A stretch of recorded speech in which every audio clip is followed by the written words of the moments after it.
Hello everyone, I am Sadashwara and welcome to Sada Learning Hub. Today's session we are going to learn the most important Java interview questions. The first question is, what do you understand by private, protected and public? These are the accessibility modifiers. Private is the most restrictive while public is a latest restrictive. There is no real differences between protected and the default types, also known as package protected, within the context of the same packages. However, the protected keyword allows the visibility to the derived classes in the different packages. Here, private, protected, default, public, these are the access modifiers. Access to the members variables and the methods in a Java class is accomplished through access modifiers. Access modifiers define the varying levels of an access between a class members and the outside world. Access modifiers are declared immediately before the data type of a member variable or the return type of the method. There are the four access modifiers. Those are the default, private, protected and public. The next question is, if a method is declared as a protected, where may be the method accessed? The protected method may only be accessed by classes or interfaces of the same package or by subpackages of the class in which it is declared. Protected method may only be accessed by a classes or interfaces of the same package or by a subclasses of the class in which it is declared. If you see here the protected methods, this is a protected method. It is accessible only be by a classes or interfaces of the same package or by a subclasses. The next question is, can we define a private or protected modifiers of a variables in interface? No, they are implicitly public. The next question is, what is the access scope of a protected access modifier? When a member or a variable is declared with the protected access modifier or a specifier, it is becomes accessible in the same class, any other classes of the same package as well as a subclasses modifiers.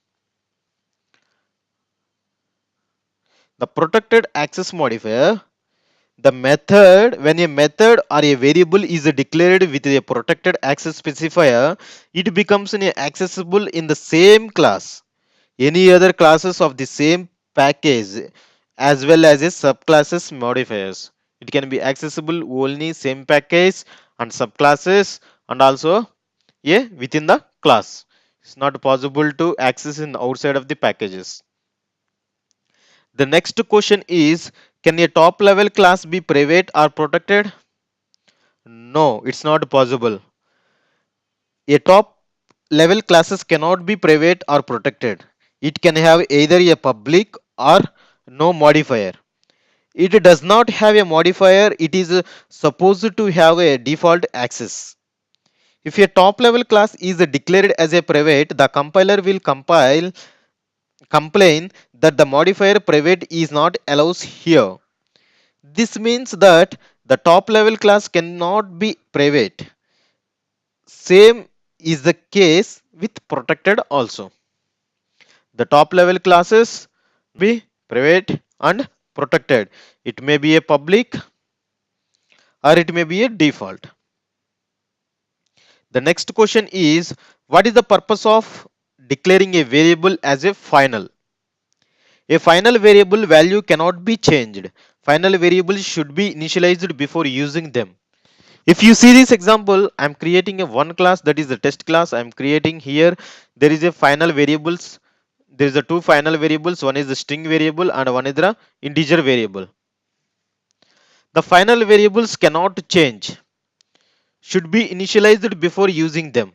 Whenever you are using after, the final variables should be initialized. Otherwise, It gives the compile time error. The next question is, what is the impact of declaring a method as final? A final variable, sorry, what is the impact of declaring a method as a final? A method declared as a final cannot be overridden. A subclass cannot have the same method signature with the different implementations. Whenever we are declaring a final method, if you see here, I am declaring a method 1 as a final. The final methods cannot be overridden. A subclass cannot have the same method signature with the different implementations. The next question is, I don't want my class to be inherited by any other classes. What should I do? If you don't want my class to be inherited by any other classes, you should declare your class as a final. Whenever you are declaring class as a final, it doesn't inherit it to the another classes. But you can't define your class as a final. If it is an abstract class, a class declared as a final cannot be extended by any outer classes. The next question is, can you give me a few examples of a final classes defined in a Java API? There is so many classes are available in Java API as a final classes. Those are string. String class is a final class, and one more class is math. Math class is also a final class. The next question is, what is the difference between finally and finalize? Final is a modifier which can be applied to a class or a method or a variable. Final classes cannot be inherited. Final methods cannot be overridden, and final variables cannot be changed. Finally, finally is an exception handling code section which gets an executed whether an exception is raised or not by the try block code segment. See here, finally, finally is an exception handling code section which gets executed whether an exception is raised or not by the try block code segment. Next, finalize. Finalize method, it is an object class which will be executed by the JVM just before garbage collecting object to be given in a final chance of resource releasing activity. See, finalize method of an object class which will be executed by the JVM just before a garbage collecting object to give a final chance for resource releasing activity. Thank you so much watching this video. Hope this lesson helpful to you. Keep watching our lessons. Keep writing to us. Do not forget subscribe our channel Learning Hub because we have many sessions that would help you to develop our skills, and I will be back soon. Till then, you take care. Bye bye.